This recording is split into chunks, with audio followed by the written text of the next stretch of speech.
Q Review Print Speaking to the Blind, celebrating 40 years of audio newspaper production.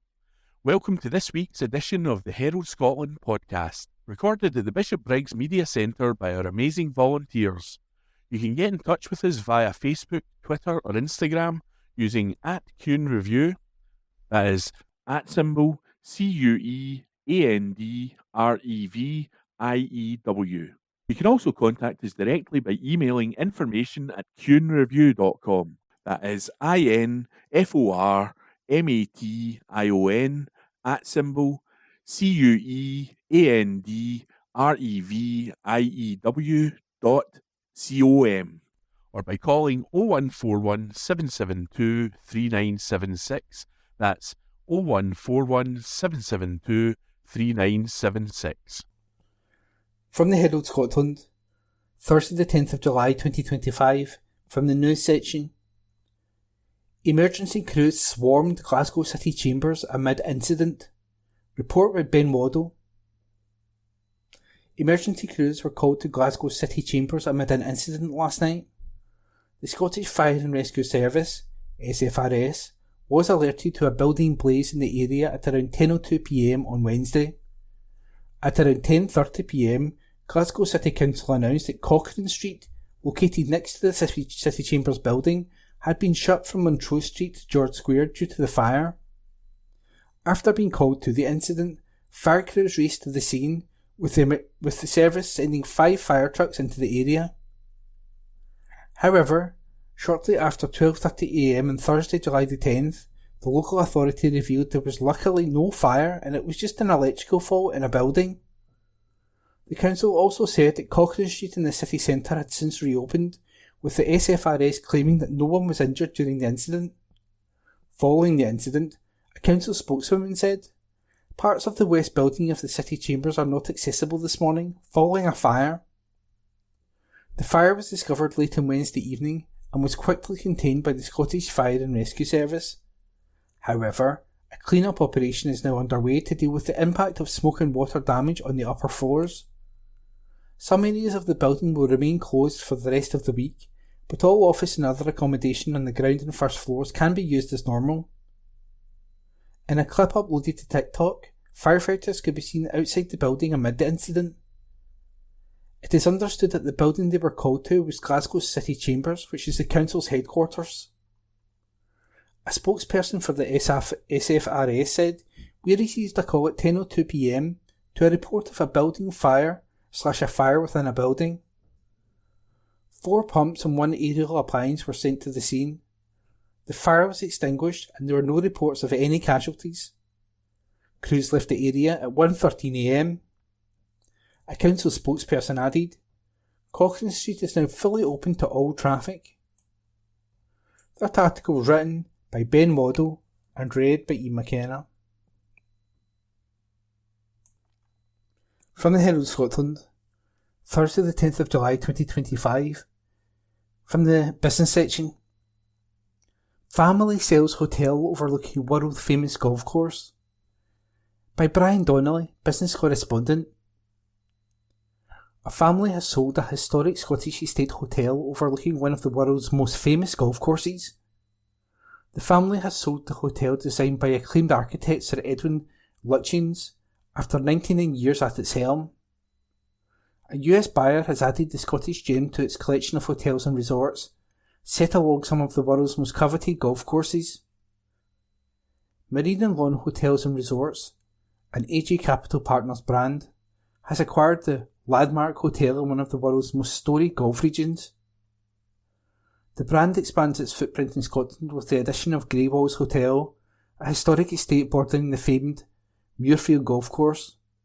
It also acquired Mid Pines Inn and Pine Needles Lodge in the Pinehurst region of North Carolina, US.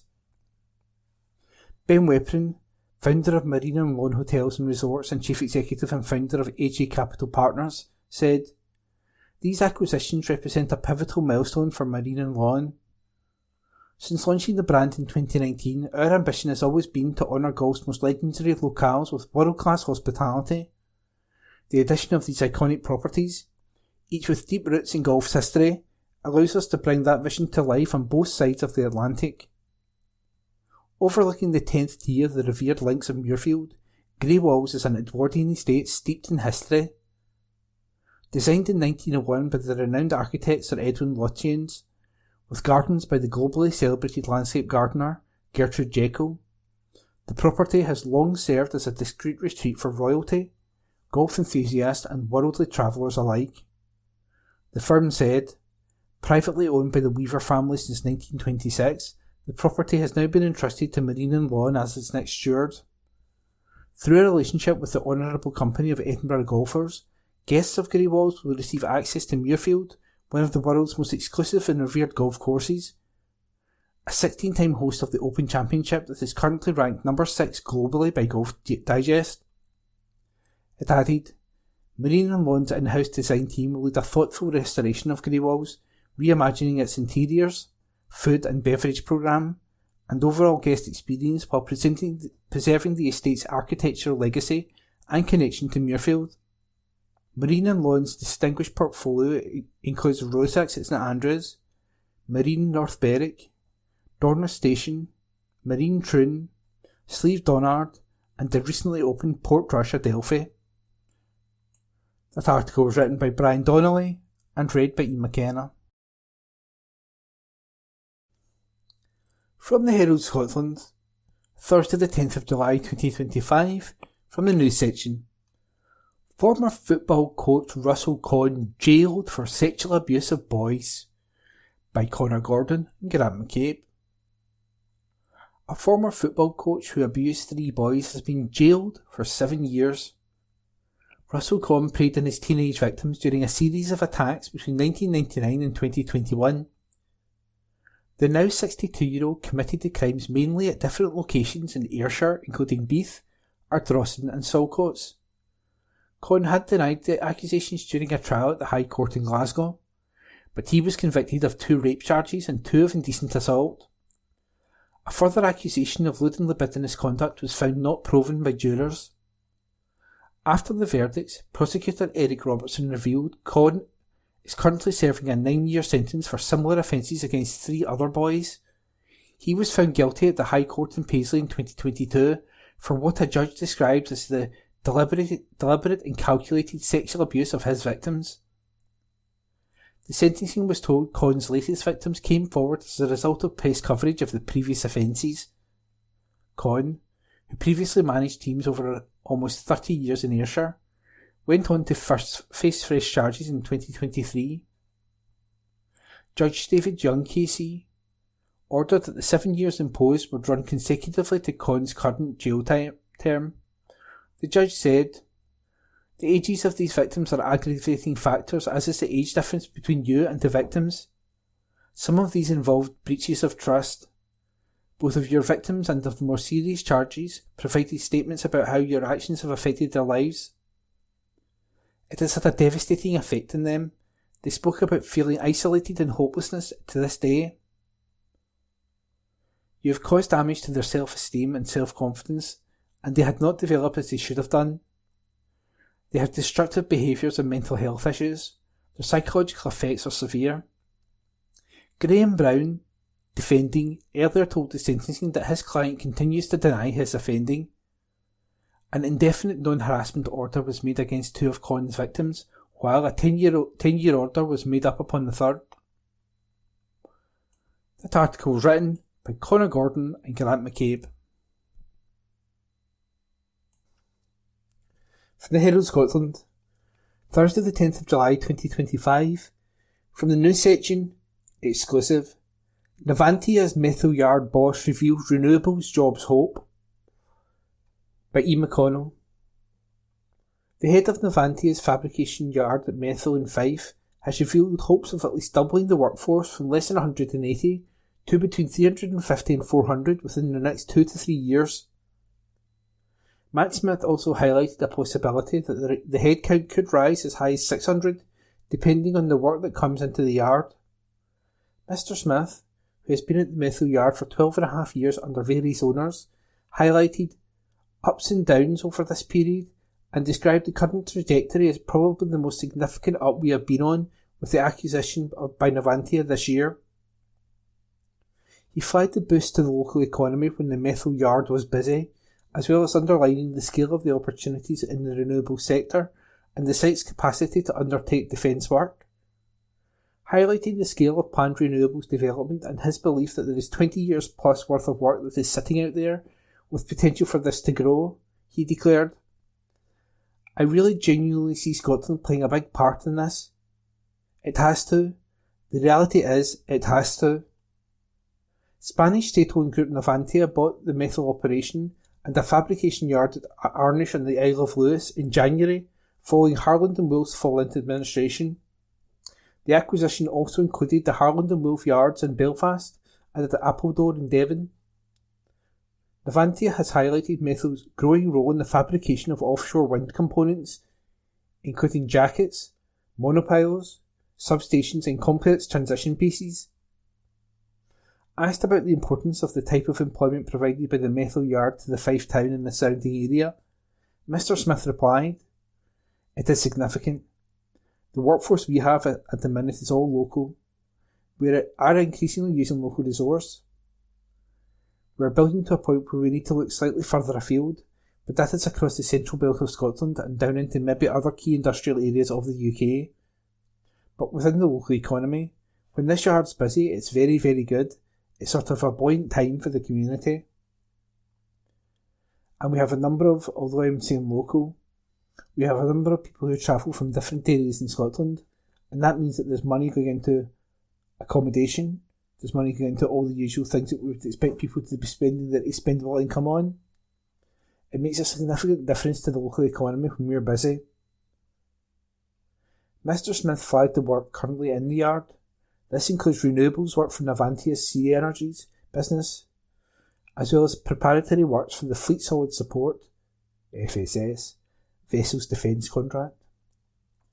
Navantia UK, set up in 2022, was awarded a Ministry of Defence contract to build 3 FSS vessels for the Royal Fleet Auxiliary in January 2023.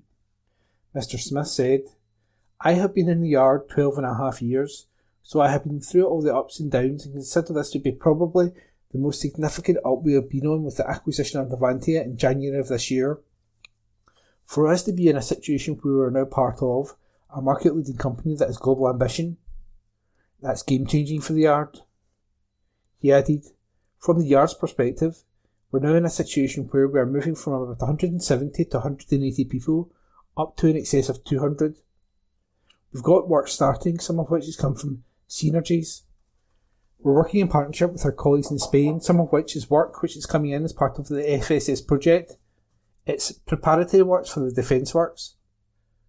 So it's giving us work in the yard, proper work that we haven't had for a good few months, unfortunately, because of the period of unsettledness. We're increasing staff, we're increasing workforce, we're increasing our apprentice numbers. We've got 46 apprentices in the books at the minute, just within this yard. All across the UK group, we're probably in excess of 200 apprentices at the minute. I've got 10 graduating in August. I'm taking on another 14. So that's going to give me 10 new graduates and 50 apprentices still working their way through the programme." Mr. Smith highlighted the potential for the headcount at the methyl yard to increase very significantly, possibly to as much as 600. He said, "I would like to see us up to the 350 to 400 within the next 2 or 3 years. It depends on the work that comes in. We could be targeting as much as 600. Our yards in Spain operate at times with, I think, 800 to 1,000. So, when we have big projects on, that's the type of numbers that are potentially achievable."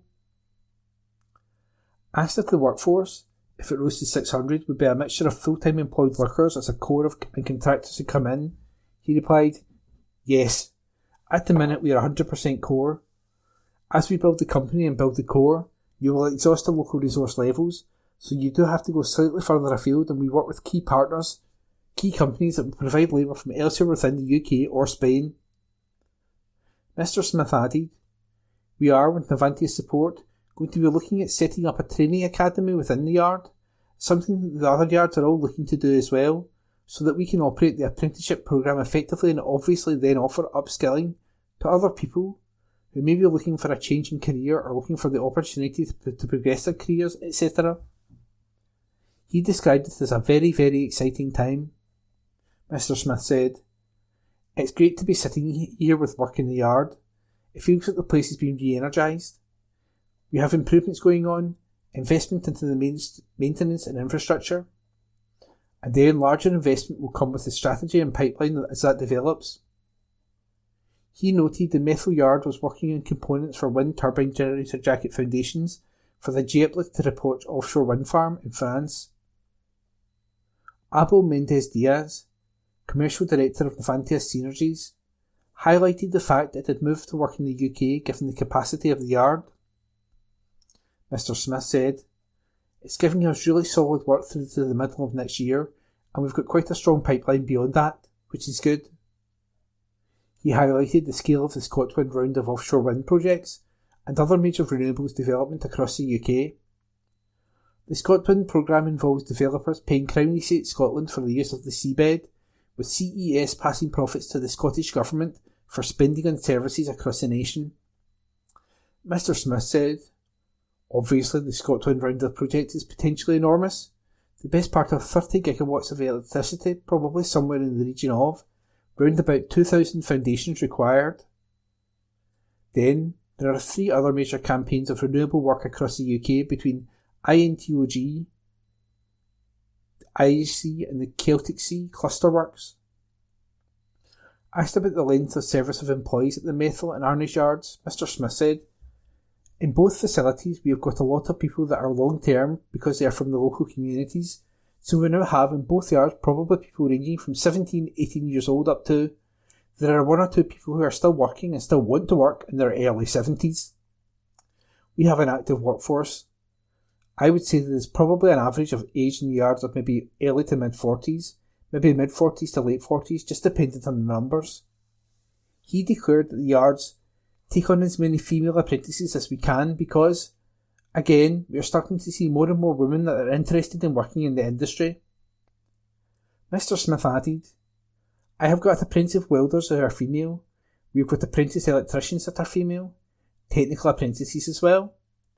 We are looking at graduate schemes that will continue to help with that. Historically, it has been a predominantly male-dominated industry, but we are starting to see a change. We are starting to see many women deservedly in key management positions as well. We are really, really keen just to make sure that we get the best people, and I think we are now getting ourselves into a position where we can become an employer of choice, and that's very important. We are working with the local schools, working with the local colleges. We are now within the UK, also starting to look into trying to get involved in some of the universities that are doing engineering courses and things, so that we start to focus on graduates. I think that is something that is already in place in Spain. There is involvement from universities in research and things like that."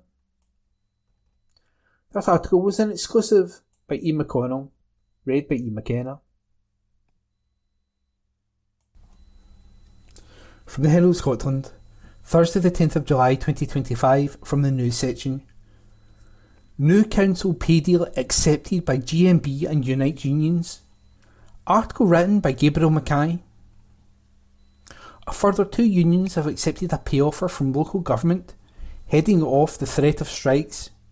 It was announced earlier this week that Unison members had accepted a deal from COSLA, which will increase pay by 4% this year and 3.5% the following year. On Thursday, Unite said 77% of its members had voted to accept the offer, while GMB members backed it by 66%. The acceptance of the offer by all 3 unions means non-teaching staff in schools and workers in the Clyde Tunnel will not strike this year. Keir Greenaway, GMB senior organiser in public services, said the offer was acceptable but did not go far enough for its lowest paid members. He said, "We argued and will continue to argue for pay offers to be a flat increase to the hourly rate of every council worker. A percentage increase means the highest paid council staff will receive thousands of pounds more each year, while frontline workers get pennies more each hour. This offer does not do enough for them and does not do enough to reach a minimum wage of £15 an hour, which ministers continue to insist is their ambition." Sharon Graham, Unite General Secretary, said, "The deal negotiated by Unite will boost pay packets and provide stability for our members. Unite is once again delivering better jobs, pay and conditions for our Scottish Council members. Graham McNabb, Unite's leading negotiator for local government, said, Scottish Council workers have been given their backing to a decent pay rise covering the next 2 years. We are pleased the negotiations were held in a far more productive way this year than in the past, and this should set a benchmark for future years. That article was written by Gabriel Mackay. From the Herald Scotland, Thursday the 10th of July 2025, Politics. Ross Greer to stand for Scottish Greens leadership. Report by Jodie Harrison. Scottish Greens MSP Ross Greer is to announce his candidacy for the co-leadership of the party. The party's education and finance spokesperson launched his campaign this morning. The West Scotland MSP is looking to succeed Patrick Harvey, Holyrood's longest-serving party chief, who said in April that he would not seek re-election to the role. Green leaders serve 2-year terms, and under party rules, one of the co-chiefs has to be a woman. Gillian Mackay, who is behind the legislation to create buffer zones to limit protests around abortion clinics, has also declared herself a candidate. Current co-leader Lorna Slater has said she would run again. Speaking on BBC Radio Scotland ahead of the launch of this campaign, the MSP said, For the Scottish Greens, I think we have a huge opportunity in the next couple of years, but what we really need to do is focus. We need to focus on the kind of ideas that will cut people's bills and tackle the climate emergency. Mr Greer was one of the architects of the Butte House Agreement for the Greens, which saw co-leaders Patrick Harvey and Lorna Slater become ministers in exchange for supporting the SNP government's agenda. Ahead of the agreement, the Greens were able to force the Scottish Government to introduce free bus travel for young people, which was later expanded while they were in government, something Mr Greer said he was really proud of. Between young people, older people and disabled people, half the population of Scotland can already use the bus for free, he said. I think we should go the whole way. I think everyone in Scotland should be able to use the bus for free because we need to do something more bold. As to how such a policy would be paid for, the West of Scotland MSP said he would look at all the tax breaks that the super rich have already given themselves. I think it is absolutely outrageous that the richest people in this country can get away with paying very little tax, and indeed some of the richest people in this country are specifically exempt from paying certain kinds of taxes, he said. The King is exempt from paying taxes that you and I would pay. Companies that are infamous for tax avoidance are specifically exempt. If we made our tax system fairer here in Scotland, then we would be able to raise this money and invest it into policies that we actually need. The leadership hopeful also said he would work with the SNP after next year's Holyrood election, saying the party has a moral obligation to deliver on its policies. I am absolutely willing to work with the SNP if we are going to deliver policies that make Scotland a greener and fairer place, he said. The contest has been marked with a split in the party, with two groups essentially lining up in a battle for control. These have been described as the MSPs in Holyrood and a group of activists known as the Glasgow faction, dismissed by some of the party as a militant tendency tribute act. Matters came to a head earlier this month when Glasgow faction member Niall Christie was suspended from the party following multiple complaints submitted to party officials. Mr Christie had previously urged both Mr Harvey and Mr Greer to stand aside for radical women. The contest is expected to be decided by the end of August before Holyrood returns from its summer break. Greer will base his pitch on a call for the expansion of free bus travel and other policies to reduce the cost of living and cut carbon emissions, as well as additional taxes on the wealthy. Greer became Holyrood's youngest ever MSP when he was elected aged 21 in 2016. He joined the party aged 15 and served as a member of the Scottish Youth Parliament. The MSP, from Dunbartonshire, cut short a degree in politics and psychology at the University of Strathclyde to take up a job with Yes Scotland ahead of the 2014 independence referendum. He has previously held culture, skills and Europe briefs. That article was written by Jodie Harrison.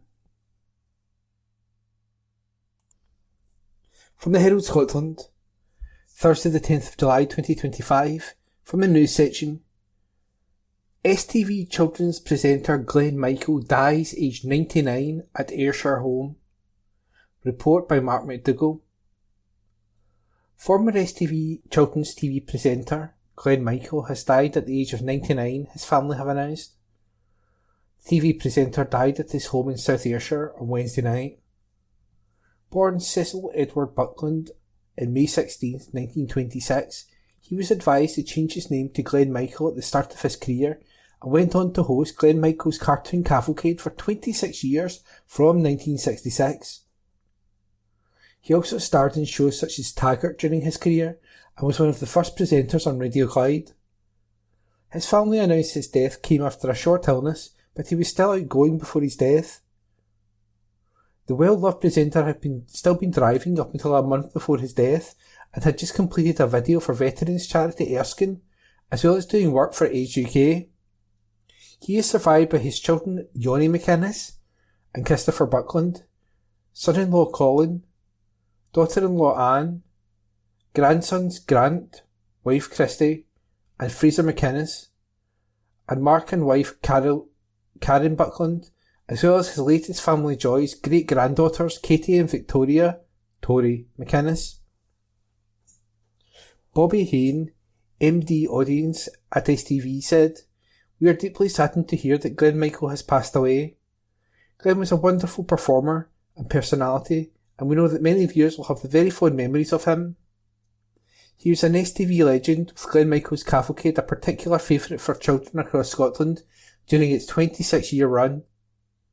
Our thoughts are with his family at this time, and we send them our deepest condolences." That article was written by Mark McDougall. From the Herald Scotland, Thursday, 10th of July 2025, from the news section. Teenager dies after crash with bus which shut to A82. Article written by Gabriel Mackay. A teenager has died following a crash which shut the A82 for 8 hours earlier this month. Jake Larmour, 18, was travelling as a passenger in a Seat Leon car, which was involved in a crash with a bus. Both he and the driver were taken to the Queen Elizabeth University Hospital in Glasgow for treatment, and Mr. Larmour died in the hospital on Tuesday, July 8th. His family said in a statement, "Our beautiful baby boy Jake was taken from us after what was supposed to be one of the best days of his life. He'd been and climbed Ben Nevis, which was a dream of his, and was on his way home to tell us all about it. Words can't describe how we are feeling.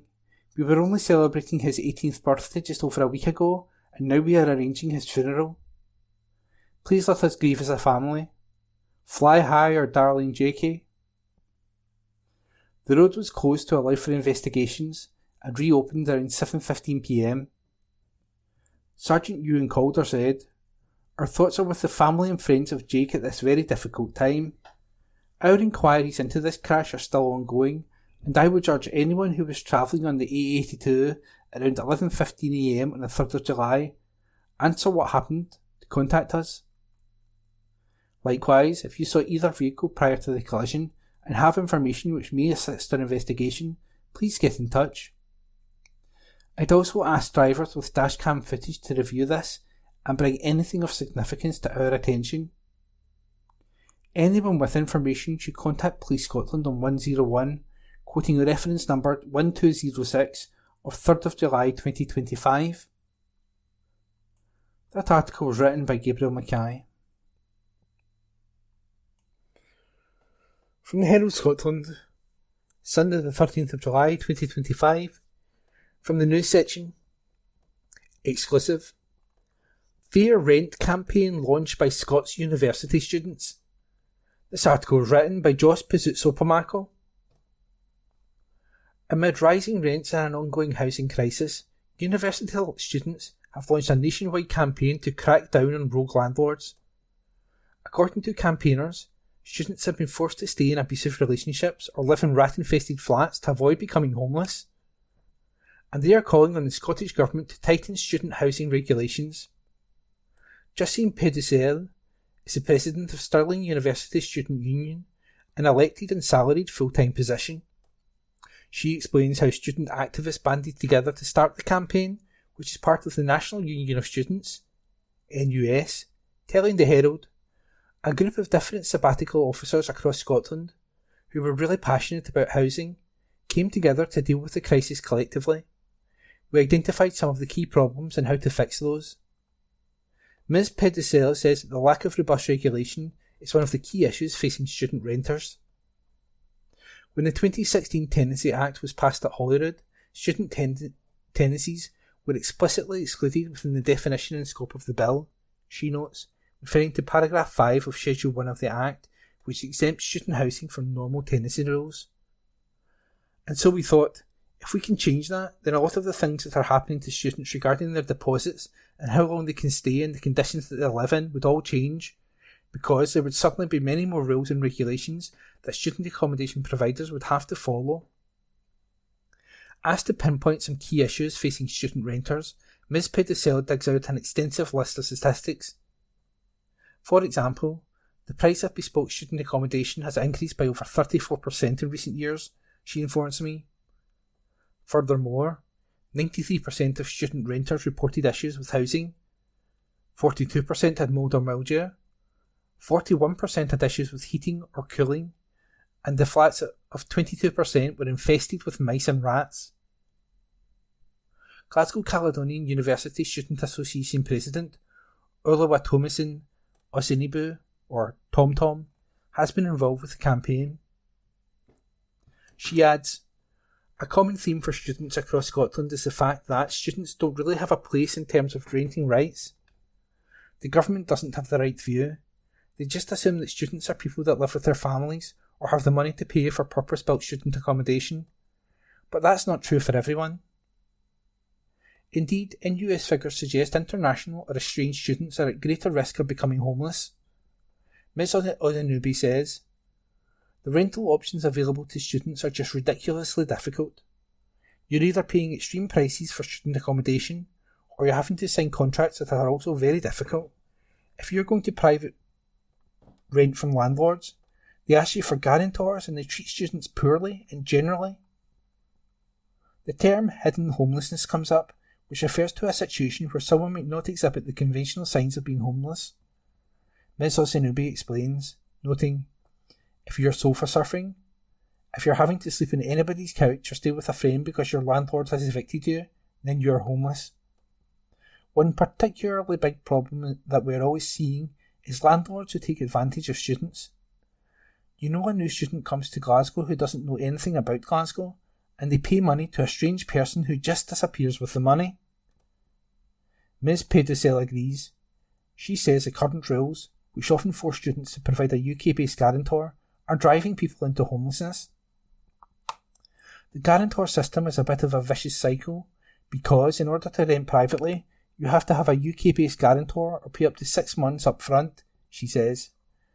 If you can't afford to do that because you don't have a UK-based guarantor, for example, if you're a low-income student or an international student, then essentially you have no choice but to apply to student accommodation. If you can't access that because it's really expensive, that's how we end up with a lot of homeless students. In order to avoid that situation, students will stay in really horrible housing with heating or infested with mice and rats. According to Ms. Osinubi, some students have been forced to stay in abusive relationships or unsafe living situations to keep a roof over their heads. She says, we've had cases where students are living with family members that were abusive or with people that took them in, she repeats this phrase for emphasis, and then did stuff like locking them out of the house or giving them times when to come into the flat. Ms. Pedicella says the campaign has received a mixed reaction from political parties as the NUS lobbies ahead of crucial votes in the Scottish Government's housing bill in the autumn. We are trying to give students a voice and highlight a lot of these issues, she says. Some of the political parties have been really interested in engaging with us and listening to what we have to say, and have recognised that there's a lot of issues that students are facing. And then there are others who have refused to meet with us and consistently against the idea that students need to be protected. The narrative seems to be very focused on how protecting students will be bad for landlords.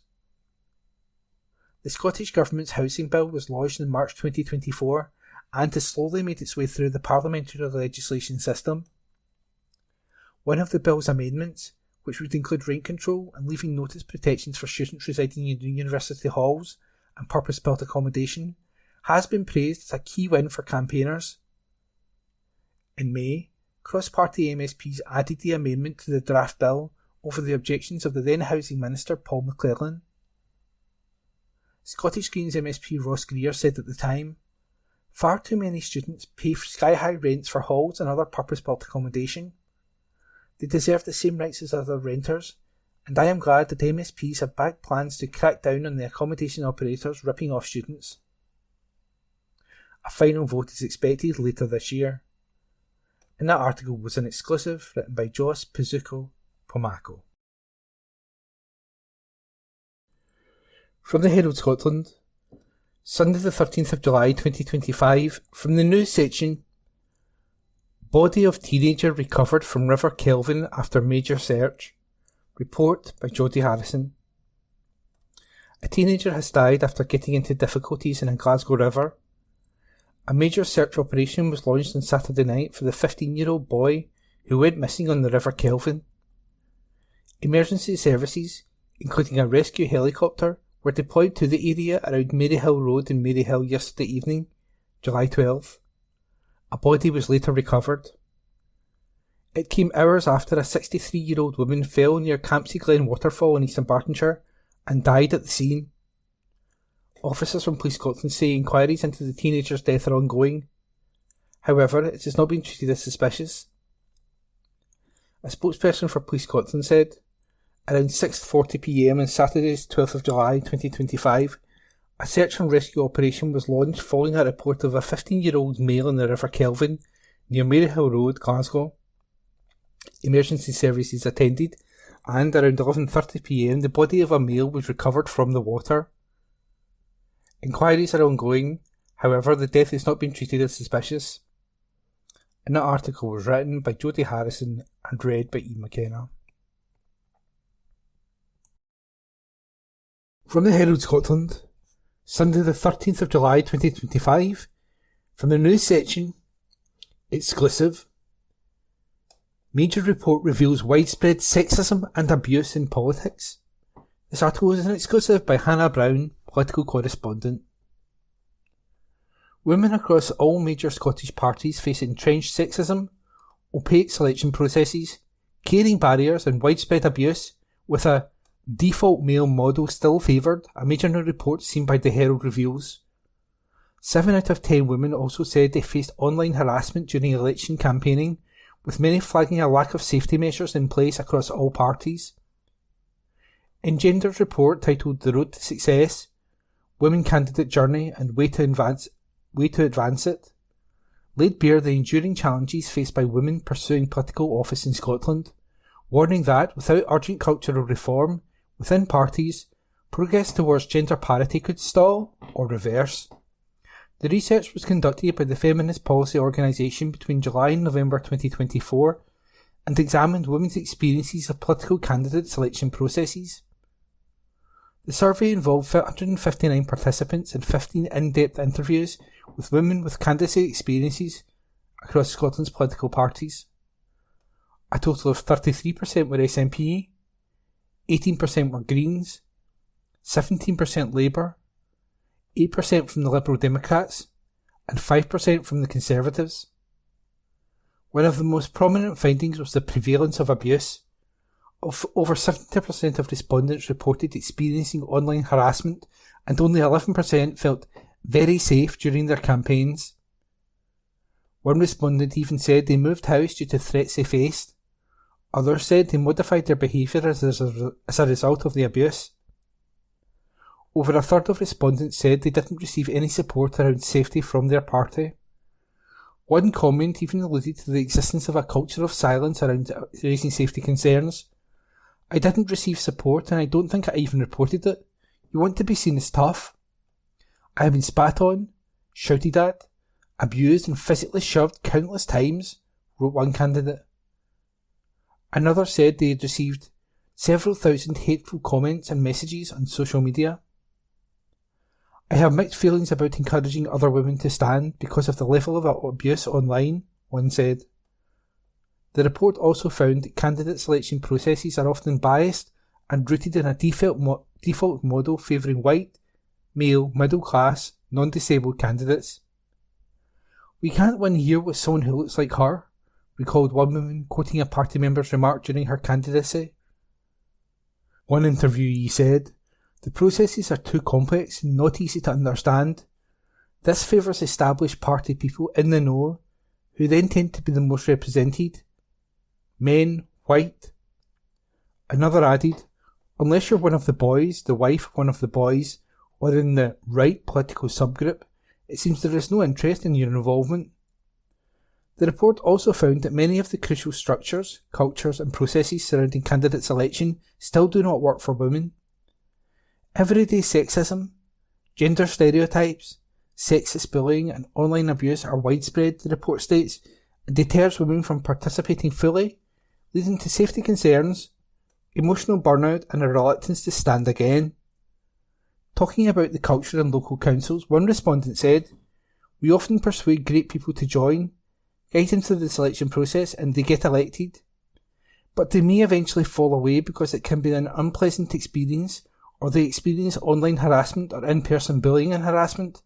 Council chambers especially can be quite hostile. Worse than Holyrood or Westminster, I'd say." Of those surveyed, 24% of selected candidates said they experienced sexist language or bullying. The report found evidence of widespread bias at all stages against those with caring responsibilities and a lack of practical support from parties to help manage these. One parliamentary candidate said, "I have 3 children and was a councillor during the election. No thought was given to these responsibilities during the campaign." Disabled women also reported a lack of consideration around access and support through their journeys. Women, especially from black, minority ethnic and disabled groups, encountered multiple system barriers across all stages of becoming political candidates, according to the report, including lack of transparency, funding, guidance, sexist attitudes, online harassment and caring responsibilities. Only 35% of survey respondents felt their party genuinely prioritised diversity in candidate selection. Everyday sexism, including inappropriate comments and gendered stereotypes, remains commonplace across parties, with 24% of selected candidates experiencing sexist language or bullying.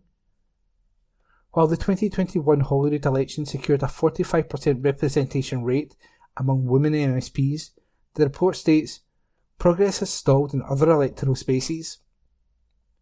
Women comprise only 35% of councillors after the 2022 local elections and 35% of Scottish MPs following the 2024 general election. The report states that a major drive for success in creating better representation at Holyrood in 2021 was the use of gender quotas by the SNP, Scottish Labour and the Scottish Greens. However, the report goes on to state that the use of such quotas relies on parties continuing to opt in. It adds, without the backing of robust legislation to enforce them, the transformative impact of quotas is diluted. The report calls for Scottish political parties to go beyond procedural fixes and embrace deep structural and cultural change.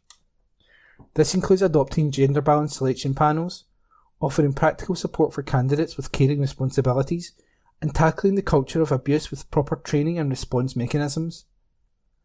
The author stressed that the upcoming 2026 Holyrood and 2027 local elections present a crucial opportunity to demonstrate real commitment to equality. Without decisive action to address these systemic barriers, progress on women's representation risks stalling or reversing, undermining the health of Scottish democracy, the report concludes. Numi Anyanwu, Development Officer Foreign Gender, said, "We have been in conversations with women and female politicians all over Scotland for several years now. They all tell a similar story. The political arena is becoming increasingly hostile, especially for women and marginalised women. With our report, we want to dig deep and explore the candidate journey, from preparing to stand as a candidate, including all the interview and vetting processes, to being elected and what happens after. There is still an image of the ideal candidate. White, middle class, able-bodied and male. For anyone who falls out of these categories, this means being prepared for additional barriers. Abuse, lack of support and biases were reported widely among our survey participants and interviewees. Nearly 30% would not recommend candidacy to underrepresented groups. It's understandable considering what women must endure to make it as politicians, but we don't want to settle for this. Change needs to happen, so we urge political parties, governments, councils and other stakeholders to implement measures and commit to equal and diverse representation. I want to see at least 50% women in our parliaments, and for that to happen, we need to see a real culture change first. Responding to the report, the SNP's Rona Mackay said there should be no obstacle or impediment to women's participation in politics, adding that the SNP will continue working to ensure equal representation for women and a safe environment for everyone. She added, "Representation is vital for progress. The SNP is proud to be one of the first governments in the world with a gender-balanced cabinet, and we are pleased to have consistently improved the gender balance of our MSPs over the years. The SNP will continue to utilise networks and events to support women to stand for elected office, recognising the challenges that exist in political culture, the media and wider society." Scottish Labour said the report was a stark reminder of the appalling sexism and online abuse too many women in politics continue to face. A spokesperson for the party added, "It's clear more must be done to tackle sexism in politics and across society. Scottish Labour will continue to promote gender balance in our selection processes through the use of measures like twinning, and we will continue to work to remove the barriers women face. All political parties have a responsibility to support women in politics and show leadership in tackling sexism across society, and Scottish Labour is committed to doing so." Scottish Lib Dem's Deputy Leader Wendy Chamberlain told the Herald the report is distressing, but it is not entirely unsurprising that so many women have experienced abuse online. The Scottish MP added, "Sadly, that has become a reality for many women with careers that are so public-facing." Ms Chamberlain said her party is committed to nurturing an environment where female candidates, parliamentarians and staff are safe and valued, highlighting that her party is clamping down on hateful and intimidating behaviour and bringing more women on board as spokespeople, as well as campaigning for doubling statutory maternity pay and expanding parental leave. Scottish Conservative Deputy Leader Rachel Hamilton MSP said, "The Scottish Conservatives do not tolerate sexism or sexist bullying of any kind. We have robust procedures in place to address any incidents of this nature. Under Russell Finley's leadership, we are committed to supporting even more talented women into our ranks." The Scottish Greens said they support candidates and elected representatives with media training, which includes how to deal with abuse. A party spokesperson added, "There are support networks within the party through our welfare and conduct officers, representative groups and a conduct and complaints committee that party members, candidates and elected representatives can contact directly for help when they are subjected to abuse, harassment or threatening behaviour, online or offline. We have also reported media posts to the police in the past when candidates have been targeted and have worked with the police on candidate safety in response to threats and media posts. This is something we will do in future if necessary." That article is an exclusive by Hannah Brown, read by Ian McKenna. From the Herald Scotland, Sunday the 13th of July 2025, from the news section, exclusive. More than 8,000 assaults recorded at Scottish prisons since 2021. Article written by Josh Pizzuzzo Pomaco. Scotland's most violent prisons have been revealed, as new figures show that more than 1,200 staff have been assaulted by inmates over the last 4 years. In the same time frame, 128 prison employees were dismissed due to mental ill health, as the number of violent altercations between prisoners has risen to more than 8,000. The Scottish Liberal Democrats have hit out at the government over the figures obtained by the Herald via a Freedom of Information (FOI) request, with Social Justice spokesperson Liam MacArthur, MSP, saying the data lays bare the crisis in our prisons under the SNP. Between 2021 and 2024, prisoners at HMP Barlinnie committed 1,062 assaults on fellow inmates and 173 assaults on staff. Meanwhile, HMP Adderwell in West Lothian experienced 940 prisoner fights and 206 assaults on staff in the same time frame, while Young Offenders Institute Pullman recorded 1,295 fights between young offenders and 110 staff attacks. HMP Low Moss was also high in the list of violent altercations, recording 624 inmate and 103 staff assaults. Overall, 1,846 inmate fights and 326 staff assaults were recorded in 2021, followed by 1,481 and 239 in 2022, 1,633 and 318 in 2023, and a rise to 1,919 and 315 in 2024. That's a total of 8,113 assaults over the 4-year period. Responding to our findings, which were obtained through Freedom of Information legislation, Mr MacArthur compared the situation to a pressure cooker. He said, "Staff are going into their work in fear of being assaulted, increasingly encountering dangerous situations, and unable to work with individuals to help improve their prospects.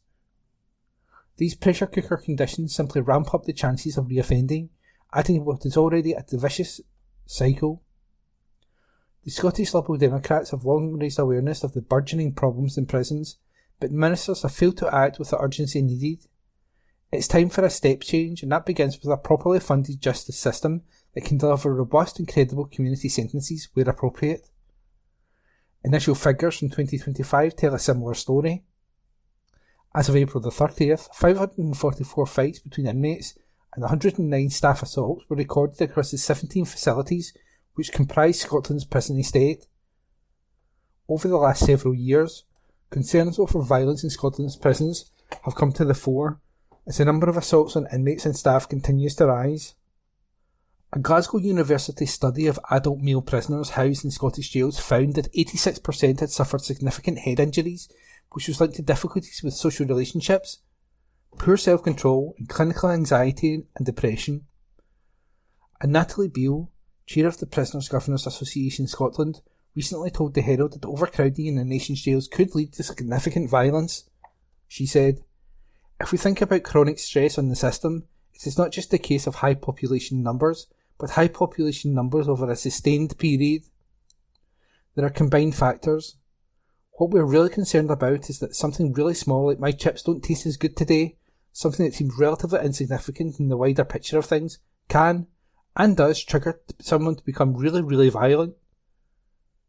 There are around 8,000 prisoners in Scotland's jails on a daily basis, one of the highest populations on record, and the third highest incarceration rate in Europe. To combat overcrowding, the Scottish Government will release short-term offenders, those serving less than 4 years, after 40% of their sentence has been completed, rather than the previous 50%. Asked to reveal how many staff members had resigned due to mental health concerns, a Scottish Prison Service (SPS) information officer said, "We do not hold information on those staff who have been left their employment due to their mental ill health, or employees who may have resigned citing their mental ill health as a reason. We can, however, identify employees who have left the service via capability dismissal, whose reason for absence falls within the mental ill health category. According to the figures, 36 staff were dismissed due to mental ill health in 2021-22, 40 in 2022-23, 27 in 23-24, and 25 in 2024-25. In a statement, a spokesperson for the Scottish Prison Service said, "Our staff go above and beyond every day, supporting and caring for some of the most vulnerable people in society and helping to build safer communities for all of Scotland. We recognise the importance of supporting their health and well-being, especially when the population they manage is as high and complex as it has been over the last 12 months. We continue to work in partnership to look at appropriate services, such as NHS Lothian's Lifeline Scotland resource, which provide a valuable tool for supporting their self-care, resilience and recovery, while also signposting to other wellbeing services that are available to them." That article was written by Josh Pizzuzzo-Pomacco and read by me, Ian McKenna. From Herald, Scotland, 9th of July 2025. from the STEM section of the business section. A doctor in your pocket? More like a hypochondriac's charter. Article by Carlos Alba. One of the funniest scenes in The Office is when David Brent tries to pass himself off as a keen reader of the novels of Dostoevsky by scanning a few lines about him on Wikipedia. The hapless boss is easily exposed by a young intern who has studied the Russian author at university, and his ruse backfires in typically toe-curling fashion. The scene plays on the conceit of the internet expert, which was still a comparatively new concept when the sitcom was first aired in the early 2000s. But it remains funny today, a generation later, because so little has changed. Experience may have taught us to distinguish those who have a genuine knowledge of a subject from those who have typed a few terms into a search engine, but it hasn't stopped the quick fixers and shortcut takers from continuing to make an arse of themselves, and none more so than in the field of medicine. We even have a term for it, Dr. Google. We all know at least one of those self-diagnosers and self-medicators for whom a few minutes at a keyboard is more than an adequate substitute for 7 years of study at medical school. Those Kevins and Karens who will bore you for hours at a time about ailments they claim to have, based on a few non-existent symptoms. They are the very people who came to mind when I read about the government's new plans for a doctor in your pocket. This new NHS app is apparently the future of health service delivery in the UK, replacing outpatient appointments with a new system of automated information, digital advice, direct input from specialists, and patient-initiated follow-ups. The app, it is claimed, will replace 2/3 of outpatient appointments, which currently cost the NHS in England and Wales £14 billion a year, with an app that will use artificial intelligence, AI, to provide instant answers to users' questions and direct them to the best place for care. Patients who do not receive a satisfactory answer from the AI chatbot will be able to leave questions for specialists to respond to. The app will also grant users access to their full medical records and test results, as well as allowing them to book vaccinations and self-refer for services like talking therapy, physiotherapy, podiatry and audiology. The Scottish Government has been criticised for failing to develop its own Doctor in Your Pocket app with sufficient speed, but it may be doing the right thing in waiting to see how the rollout works in the rest of the UK. Call me cynical, but the last thing a broken and dysfunctional health service needs is an influx of millions of smartphone-waving, self-diagnosed patients newly empowered by a digitised white elephant that has all the makings of a hypochondriac's charter. Many people currently live perfectly normal lives with undiagnosed and untreated minor ailments, and suddenly making them, rather than professionals, gatekeepers to an under-fire health service will only massively increase demand, rather than managing it more effectively. In tandem with the doctor in your pocket technology is the rapid march of self-diagnostics since the COVID pandemic in tackling wider healthcare challenges. The expectations among patients that a Quilk self-diagnostic test will be available for everything has never been higher, and solutions already exist for patients themselves to identify a range of illnesses including bowel cancer, influenza, pre-eclampsia and heart failure. With virulent diseases, whether you're at home, visiting a GP surgery, or at an after-hours service, you want to know now if you're infected as soon as possible.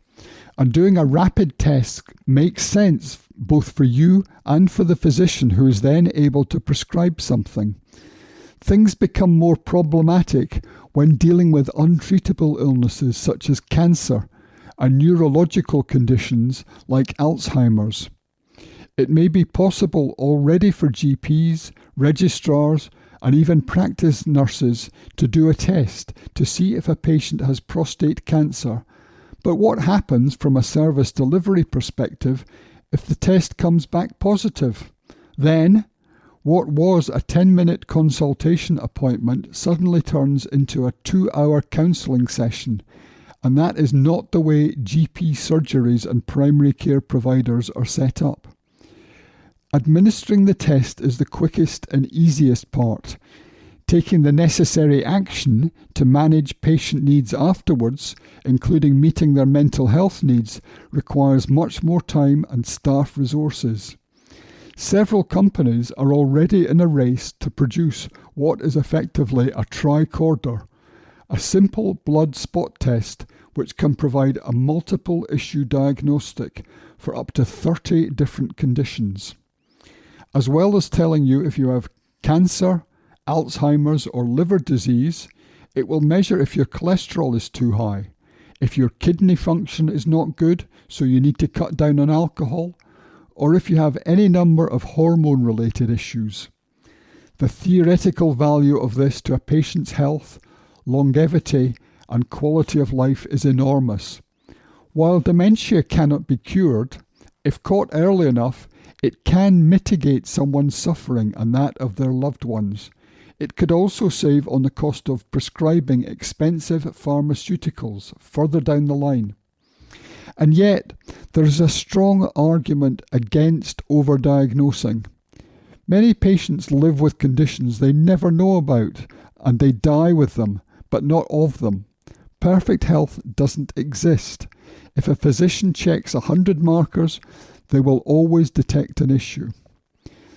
There is also the matter of insurance risk. If an insurance company knows that a patient has something that is likely to kill them in 5 or even 10 years' time, will they take them on as an insurance risk? Probably not.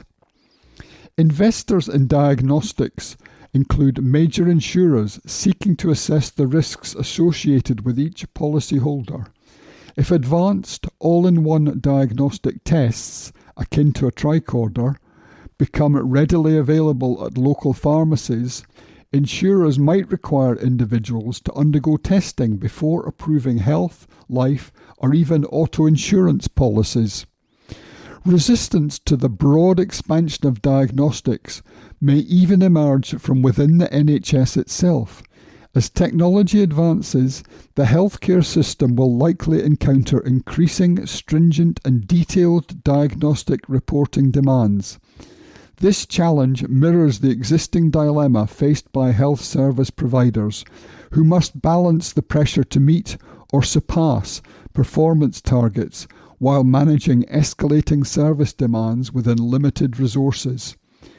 An alternative to leaving everything to an app may be to appoint better managers, but if any health trusts receive an application from Slough, it may be wise to check his references.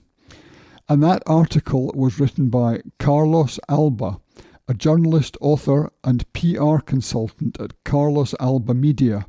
His latest novel, There's a Problem with Dad, explores the issue of undiagnosed autism among older people. From Herald, Scotland, 12th of July 2025. From the STEM section of the business section. Tech review. Should you buy this new future-proof video doorbell? Article by Sean Dimmock. EMU 2S Doorbell Kit. What is it? A smart video doorbell system designed to offer advanced security and convenience for your home. Good points. The camera's 2K QHD 3MP resolution produces sharp and detailed footage, making it easier to identify faces and packages. A dual lens setup provides a fixed 166-degree wide-angle view with a 30-degree motorized pan, giving a full 180-degree horizontal picture. This means you'll be able to spot anyone trying to duck under the camera.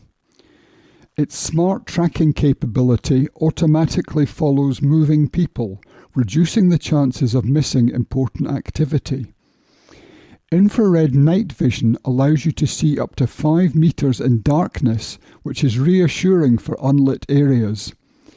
AI-powered detection enables quick and accurate alerts with a 0.3 second response time and smart features like human and loitering detection. With a 5000 mAh battery, it can run for up to 120 days on a single charge, and USB-C fast charging adds additional convenience. The wireless design means no drilling or complex installations, but it can also be hardwired if you prefer continuous power.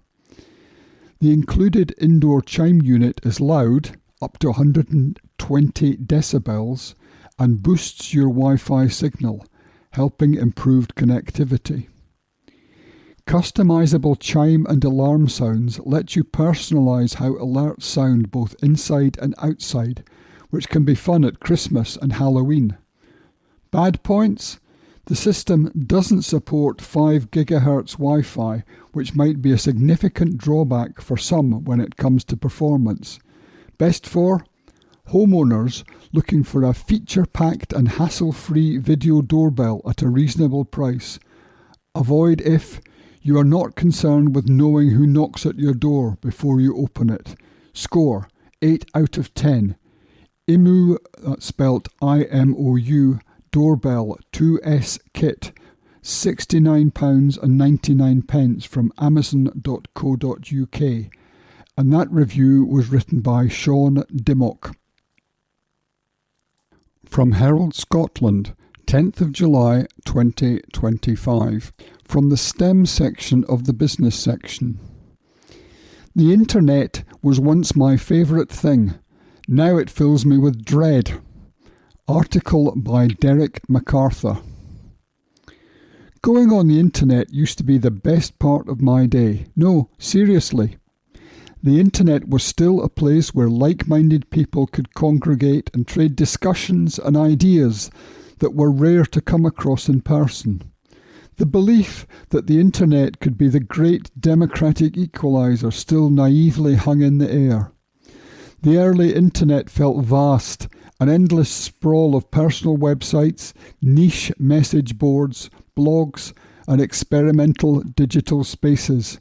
It did not feel like the simple tool it was, but rather an expanding landscape that would lead into interesting and unexpected corners. It encouraged and rewarded curiosity, which the modern web actively attempts to discourage.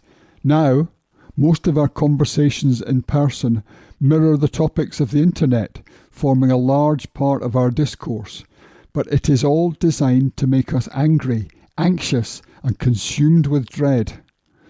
And instead of the internet helping us to find a common consensus across country, culture, and creed, it is now more likely to be used as a weapon of destabilization.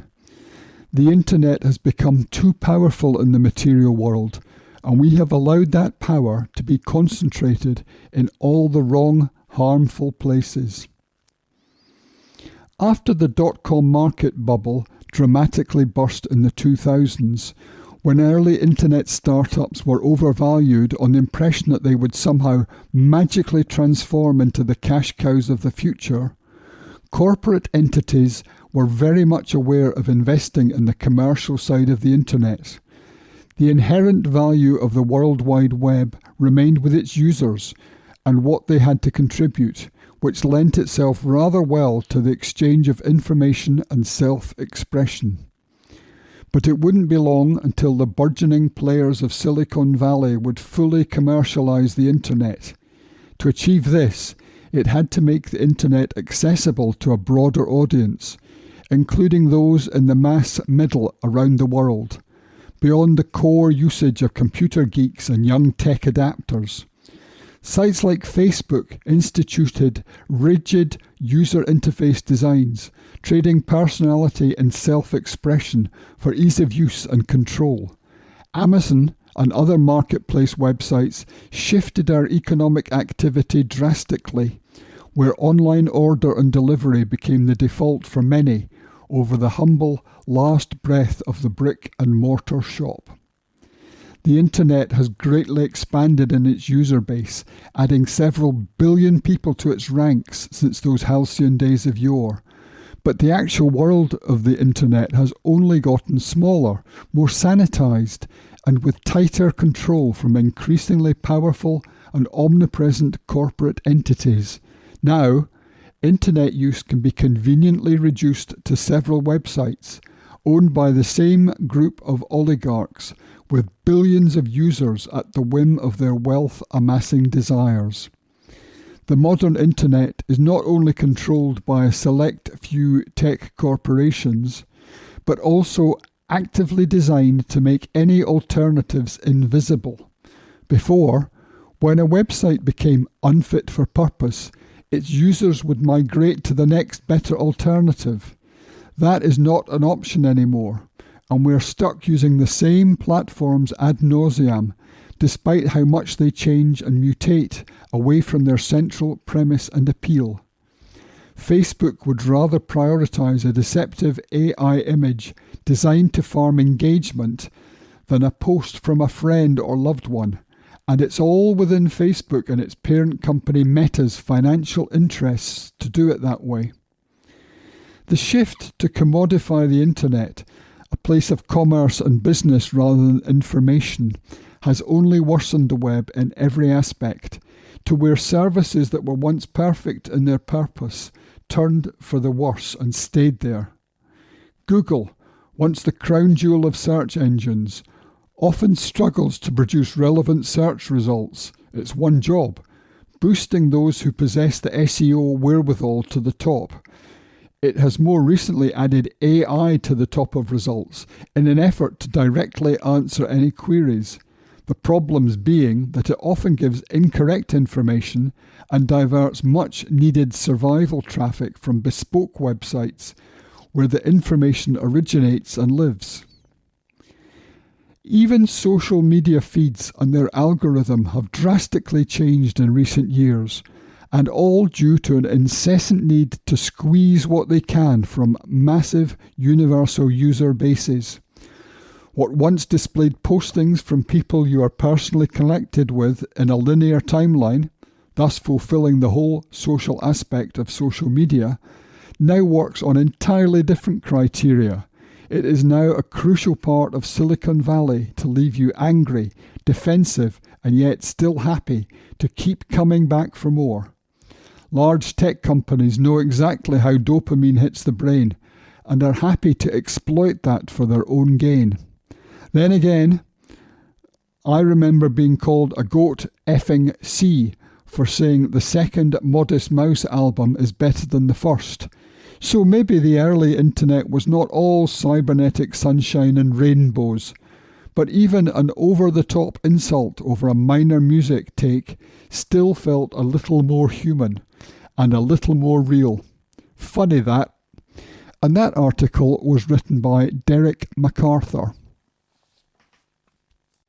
From the Herald Scotland, Monday the 14th of July 2025, from the Voices section. Can Glasgow and Edinburgh follow Greater Manchester's lead? Article written by David Waite. The economic prospects of our two major city regions need to be a central focus of economic policy in Scotland. We need policy to work for the areas which house a substantial chunk of our population and economic activity. A focus on city regions is a key feature of the UK Industrial Strategy, released in late June. Here, city regions are designated as key places to support sectors and clusters that will drive productivity growth. Indeed, Glasgow and Edinburgh both feature in the strategy, while Aberdeen and Dundee also get a mention. One issue concerning Scottish city regions, however, is the governance arrangements needed to sustain them. South of the border, Greater Manchester is widely held up as the poster child for the localist turn in sub-national English governance, and the prominence and convening power of Andy Burnham, the directly elected mayor, is now widely cited. This has led to a recent flurry of media and advocacy concerning the need for directly elected mayors and combined authority arrangements here in Scotland. The argument seems to be that if it works for Greater Manchester, then it will, hopefully, work for the Glasgow City region too.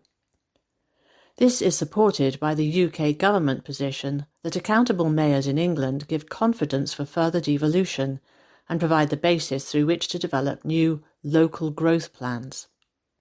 One UK minister considers the mayoral model as a good idea, though for people in Scotland to decide.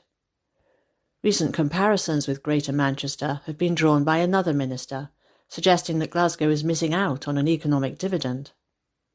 Adoption of directly elected mayors warrants a few reflections. First, we should consider that directly elected mayors for Scottish city regions would be advocating in two directions, to both the UK and Scottish governments. If we consider innovation policy in the Glasgow City region, for example, we can see direct UK government investments, Innovation Accelerator, Scottish government initiatives, tech scalers, and joint developments, investment zones. This makes the operating environment for a mayor somewhat more complex. Second, we may consider what evidence we have on the impacts of mayors driving economic change in other localities, and this does not appear to be clear-cut. John Tomoney from UCL previously noted that the argument for mayors has rested on more or less persuasive anecdotes drawn principally from the US experience and the limited experience in London. Greater Manchester has experienced radical change in many senses. However, relative to the Glasgow City region, transformation is yet to clearly appear in the productivity data. Of course, we may need more time to see such productivity change, and it should be noted that the mayor still works within a very centralised arrangement there, despite the steps made. Third, we could perhaps start to consider the fundamental building blocks of effective urban governance. Arguably, this can be considered in terms of accountability, capacity, and direction. Accountability relates to those who provide resource and those who experience the policy impacts. Capacity relates to the ability to manage at a city-region level a greater range of tools and policies. Direction relates to the fact that city regions cannot do everything, so objectives need to be set that can be plausibly delivered against. Localities in the UK have few powers compared with localities in other jurisdictions. Add to that trio the need to build city-region identities over the long run through bottom-up change. Arguably, indeed, this is the key lesson from Greater Manchester. Together, this gives a set of principles by which to consider if a mayor, or strengthened city region working in another form, would offer advantages in service of further city-region devolution.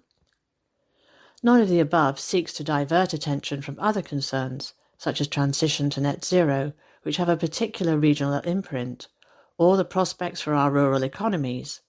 Simply, the governance futures for city regions in Scotland warrants a concerted focus. There is a concern that our city regions risk being somewhat stuck between differing UK government and Scottish government developments, with only piecemeal attempts at coordination between them. If the debates about Scottish city regions fail to become anything more than a political football, the prospects for the Scottish economy will be diminished in turn. That article was written by David Waite, School of Social and Political Sciences at the University of Glasgow. The article was read to you by Elizabeth. From the Herald Scotland, Monday the 14th of July 2025, from the Voices section. Signs of trouble ahead for Glasgow's precious historic buildings. Article written by Mark Smith. It's quite rare to get good news about the buildings in Glasgow. Usually all we get is a pile of rubble on the ground or orange flames in the sky, signalling the end of another part of the city's built heritage. But this week, we honestly, genuinely got a bit of good news about a building that's been at the centre of a struggle for survival. The only slight downer is that there are signs of danger too. You didn't think the positivity could last, did you? But let's do the good bit first. The Scottish Government has decided that the Vogue Cinema in the north of Glasgow, which was threatened with demolition, indeed the demolition had already started, is worthy of being saved and should be protected. Historic Environment Scotland had already ruled in June last year that the building should be listed, but the owners, Allied Vehicles, appealed. There was a hearing on behalf of the government, and the decision was issued this week. The cinema should be listed, it should be protected, it cannot be demolished. The building stays. This is good news for several reasons. It protects a piece of historic architecture in a part of Glasgow, Postle Park, that's seen a lot of change, decline and neglect. It also recognises that, while the Vogue may not be the finest building ever, it is one of the last examples of architect James McKissock's work in cinemas in the 1930s, and that makes it worthy of preserving. And perhaps most importantly, it means that if the owners want to develop the site, and it appears they do, they will have to incorporate the original cinema into their plans. That this is possible, keeping the cinema and developing the site at the same time, is beyond doubt, as the architect Alan Dunlop demonstrated when he prepared drawings outlining how it could be done. Mr. Dunlop's suggestions show how you can combine something like an Art Deco building with something more modern and come up with a design that's practical and aesthetically pleasing. Old and new working together. All good stuff. But even if we assume the Vogue has now been saved and will survive in some form, it's worth digging into the details of the ruling, for it's in there that we find the signs of danger. The ruling was made by Alistair Edwards, a reporter appointed by the government, and he essentially agrees with the decision of Historic Environment Scotland, HES, that the cinema is of special architectural or historical interest and should be listed. He does point out, in the euphemistic language of such reports, that the building has been subject to unsympathetic modifications. It's a mess, basically. But fortunately, he can see beyond that to the building underneath, the building that's still there and is worth saving. The problems and signs of danger arise when he examines how we got to this point. Basically, what happened is that the council originally granted a warrant to demolish the building, and the owners went ahead and started. A member of the public then raised the alarm, but HES said they wouldn't list the building because the council had issued the demolition warrant. As outrage grew, the council then appeared to have a change of heart and issued a building preservation order, and HES restarted their process and decided second time around that the building should be listed after all. Mr. Edwards is highly critical of all this in his report, and rightly so. The owners of the Vogue argued at the original hearing that two different inconsistent decisions were made by HES on the same facts, which was unfair, and the reporter has effectively agreed with that. Mr. Edwards says in his report that HES did not explain its rationale for changing the decision on listing the Vogue, which was unsatisfactory. He also says the transparency of the decision-making was less than satisfactory. Unsatisfactory. Less than satisfactory. All euphemisms for bad. The behaviour of the council was even worse. What emerged from the hearing is that there were no inspections, no checks, and no real questions asked by the council before they issued the original permission to demolish the Vogue. It also looks like there was no system for council departments to properly talk to each other. Building Control, who issue the demolition warrants, did not communicate with Planning, who were in charge of conservation. So no discussion took place on whether there were issues with the cinema that the council should be looking into. Mr. Edwards was not impressed by this. The fact, he said, that there was no formal communication between council staff regarding the application for demolition of the building was peculiar, another of his euphemisms.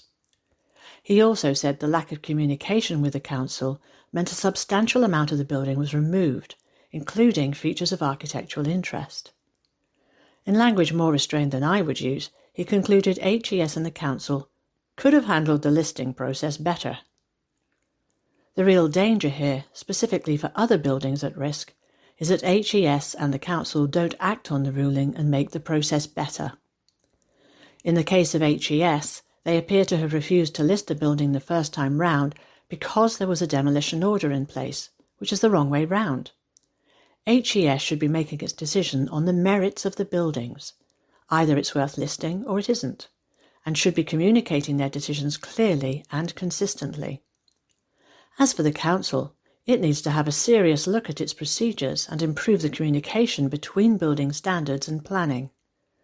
If the council had been more proactive in serving a preservation notice when the owners first applied to demolish the Vogue, this whole debacle might have been avoided. Having said all that, we do at least have a ruling that the Vogue must be preserved, which is great. As Mr. Dunlop points out, any other decision would create a perverse incentive for owners to unilaterally demolish buildings before HES can carry out its assessments. But what we really need is a system that's robust and focused on protecting Glasgow's buildings. It's not about stopping development, or even some demolition. Some buildings have to come down. But it is about recognising that we nearly lost the Vogue because the current system is incoherent, inconsistent, confused and ineffective. So the next step is to fix it, before the next case comes along and we end up with another pile of rubbish. That article was written by Mark Smith and read to you by Elizabeth. That concludes this week's edition of the Herald Scotland podcast. Please remember to subscribe to our channels at Tune Review and tell your friends about our service.